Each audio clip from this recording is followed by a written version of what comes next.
Last time I talked about battleships on this channel, I talked about the sort of ebb and flow of this game.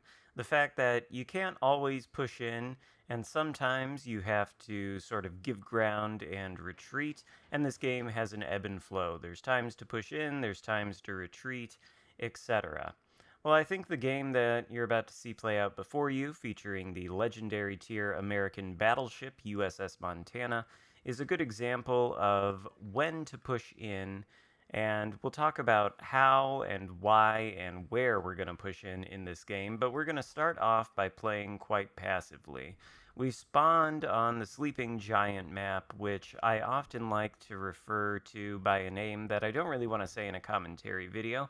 Think Sleeping Flustercuck or something along those lines, something that rhymes with that. Anyway, the reason I sometimes refer to this map this way is because both teams tend to come over to the Charlie flank and sort of crash right into each other like two icebergs steered by the currents of the ocean before they collide and snap in half or something. I don't even know if that actually happens with icebergs, but I'm just trying to paint an image in your mind. In any case, we have a team full of like three battleships and a cruiser over there to the direct right of us. They're all hanging out in the same grid square, and the enemy team is doing the same thing on the opposite side of the map, more or less. Montana and other Montana, I guess, are trying to split off from the blob there, which is good. You like to see that kind of thing. You generally don't want to put all your ships in the same grid square. In fact, you want large degrees of separation between them, no matter what they are. In any case, there's no need for us to push up with our teammates over there, hanging out south of the Charlie Cap in that grid square. We're just going to place ourselves right in the firing lines of all these battleships, and we're going to start taking damage for absolutely no reason, just like pretty much everybody that's in that grid square. We can see the Yamato pushing forward, but that's not really his job. Our destroyer on the other side is in the Alpha Cap. He's managed to flip it. Hopefully he can get out unscathed, because it does look like there's a cruiser pushing up there, and that destroyer has no support. In retrospect, I kind of wish I was on that flank supporting that destroyer, because there's not much we can do here. We cannot turn around, and we can't push bow in. Why? Well, because there's Montana there, there's three other battleships, there's even a cruiser hanging out behind that island. I think that cruiser is actually probably farming some of these guys, and we can see one has gone down. If we push in like these guys, just sort of nose in against three other ships and a cruiser, then we're probably going to end up toast. Although, I will give the battleship that's in the Charlie Cap GG's at the moment. He appears to be unspotted, and he's in the process of taking the cap, which doesn't look like it's contested. If he gets it, good for him. If not, well, I think there is the enemy destroyer over here. We can see some torpedoes right there, so now is the time where the game has sort of developed. About 4 minutes have passed. We can start thinking about what we want to do. We're going to push up here just a little bit to try to get some shots on these ships. We haven't had much luck thus far. Our shots have been both poorly aimed, and we haven't been in the best position to get good shots. So we've got those two things working against us, and we're going to suffer from poor aim for the next several minutes as we take the next several shots. That's the best shot we've had so far, and it's only 5,000 damage against a slightly broadside Montana. Meanwhile, our cruiser is pushing in ahead of us right there, which is probably a death sentence for him. He's pushing straight into two, maybe three battleships, which can all shoot at him, and he is a cruiser. Generally, what you want to avoid doing, I think he's trying to pursue the destroyer, and he may be concealed by the Shimakaze's smoke screen. I don't know. I don't think he's going to be around for much longer, though. And finally, we get a decent hit into something, a citadel into the enemy Montana, which is just as well for the cruiser, because if he is indeed unspotted, he's not going to remain so for very long. He's managed to smoke the Shimakaze out. We're holding our shots because it looks like he's going to beach, and indeed he does. So we dial back the aim, and maybe we're going to hit the Shima, maybe not. But we've got some important intelligence data right now. Looking at the map, we know the Shimakaze is beached against that island over there.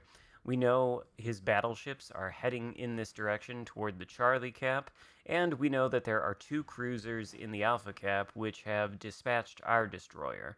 Meanwhile, the Bravo Cap is unclaimed, and if we continue in this direction, we may be able to push ourselves into the Bravo Cap, deal with the cruisers in Alpha, and get broadside shots on the battleships near Charlie, because let's face it, that battle over there is going to continue to go on. We've still got 2 battleships sort of inside the Charlie Cap. Again, good job to them for taking it, but, well, they're just sort of sitting there next to each other in the same grid square. That's not what you want to do. You want to get your battleships, especially, as far away from each other as humanly possible. Using will to rebuild is not a substitute for good positioning. What you want to do is try to find places on the map where you have access to the broadsides of enemy ships. That's why we're heading towards the center. We want to put ourselves there because maybe A, we can take the Bravo Cap, and B, from the center, we're most likely going to have an easier time accessing the broadsides of the enemy team, and that's what we're thinking about. Des Moines is broadside to us. He has no idea we're here. He's just sort of sitting there in the cap with his broadside right to our guns, and finally we get a glorious salvo into his broadside, nearly sinking him. He's in fact lucky that that was not a dev strike. Conqueror shoots at us with HE, and of course lights a fire because it's a Conqueror. But on the bright side, we're in a position where nothing has line of sight on us, and even though we're burning, nothing can see at us, nothing can follow up the Conqueror shot with HE spam of its own. Des Moines is almost deceased. He really is sort of a one-shot kill for the cruiser that I think is pushing into the Alpha Cap from the other side on our team. So I don't think we have to worry about Des Moines too much. The question is, can we get shots on the Carnot inside of the cap? And then the other question of concern is, where is the Shimakaze? Well, we know he's got to be in C. Charlie is being flipped. We don't really see a battleship in there, and I think we would, given the fact that we have 2 battleships south of the Charlie Cap. One is kiting away, one appears to have reversed himself into the island. The one who's kiting away is likely going to survive, and I think the one who's reversed himself into an island is probably going to die, given that there is a Shimakaze there. And we were spotted momentarily. We're thinking about maybe pushing in to Charlie, but I don't think we're actually thinking that. We're thinking, where is the Shimakaze? And, well, the answer is he's most likely in Charlie, so we really ought to turn around. I think we can get into the Bravo Cap for basically free at this point, and hopefully the Carnot will show himself. We should be able to do good damage, especially to his broadside. We do overmatch his bow, but the problem with the Carnot is that he does have 30mm armor plating, so he can angle against us. Here he is peeking around the island. A Yoshino is running face first into him. The dispersion on our guns is not what you would call spectacular, and we do overmatch the bow just a little bit, but it's not for a good amount of damage. Carnot is tied up with the Yoshino, though. He has spotted us, though, so the enemy team knows where we're at, and the Shimakaze has been spotted right in front of the battleship that reversed himself into an island, so he goes down. What a crazy thing. Who would have predicted that? In any case, Carnot's got basically no health. He's surrounded on 2 sides by friendly cruisers, so he's going to be taken down, and we managed to get into the Bravo Cap, where hopefully we can take it. But we know that the rest of the enemy team is all concentrated on the Charlie Cap. Suddenly, my team has great map control, and we're going to be able to flip Alpha no problem. There's no resistance over there. The only question is, can we flip Bravo? And if we can, then we can win this game by simply sort of retreating and protecting the caps. The ebb and flow, once again. This is the time to push. This is the time where we know this part of the map is clear. We have the best chance of actually taking this cap in a battleship, so we're going for it. And if we succeed, we're going to retreat. We're going to let the enemy team push into us. We're not going to push into them. This is still anybody's game at this point. Conqueror comes around the corner, having no idea that we're here. In fact, he's so confused by it, he doesn't even manage to shoot at us. He shoots at one of our teammates inexplicably, and of course we take away most of his hit points, so he's going to have to put himself behind that island and continue on his merry way. We're 12 seconds away from taking the cap. I don't know if we're actually going to be able to get it because most likely one of these guys is going to reset us. And there's the Conqueror shots coming in for the reset, so we don't get the cap, but that's perfectly fine. We do get the Pommern. Honestly, I wasn't expecting him to go down there, but you gotta remember one thing about the Montana. A lot of people don't like this ship, and I kinda understand why. I think it boils down to the fact that this is a very unmaneuverable ship. In fact, it has the worst rudder shift time of any battleship in the entire game. You have to really pre-plan the turns in a way that you have to do if you're playing the GK, except this is honestly kind of worse. So you really have to think about where you're putting this thing on the map because it's a giant hulking battleship that doesn't turn well. And the guns are just 12 16-inch guns, which isn't necessarily all that special at the legendary tier when you've got things like Yamato floating around. 16-inch guns are kind of old news, and I'm sure as time goes on, we're going to get more battleships at the legendary tier with 18-inch Georgia-sized guns. We'll have to see. But the thing about the Montana guns is that, well, they punish broadsides extremely harshly, and there's so many shells that sometimes when you get shots at destroyers, the results can be fairly spectacular. There's, 5 hits on the DD, and we nearly take him out. Conqueror is also nearly deceased. Our teammates really don't have that much work to do to finish up with the kills, and that is the most important thing in a battleship. It's trying to find a position where you can get your guns on the broadsides and punish the broadsides, especially with the Montana in particular. We didn't really find that position until well into this game. We could have pushed into the Charlie Cap along with our teammates, but I don't think that would have been fruitful. All of our teammates at the Charlie Cap are deceased, and while they did manage to take the cap was then reacquired from the enemy team.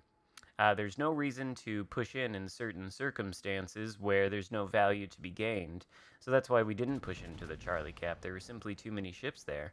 Instead, we bided our time. We waited until Bravo was open, and we took the opening. And often, again, when you have your ship in the center, that will usually give you access to the broadsides on the flanks. And that's essentially what we got. Pommern and Shima are the only the only ships left alive, and previously, just about 5 minutes ago, this was really anybody's game.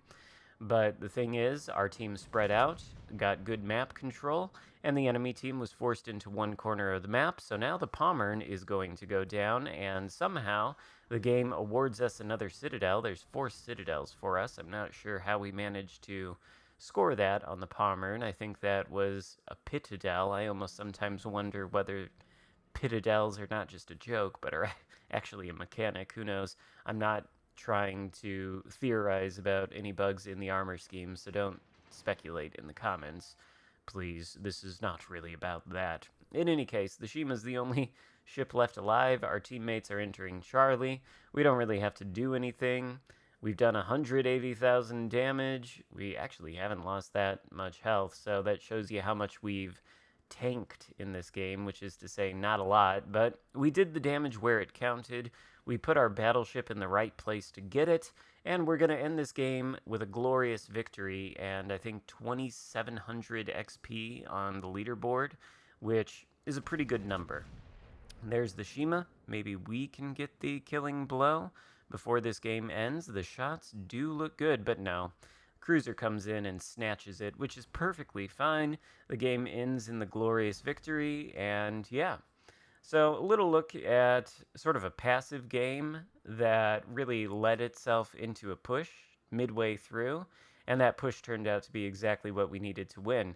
Take a look at the leaderboard, by the way. It's not like the rest of our team did a poor job. We've got, 6 ships, over 2,000 base XP. Excellent result. And, well, I hope you enjoyed the video. If so, give it a thumbs up, consider subscribing if you haven't already, and I'll see you next time. Goodbye.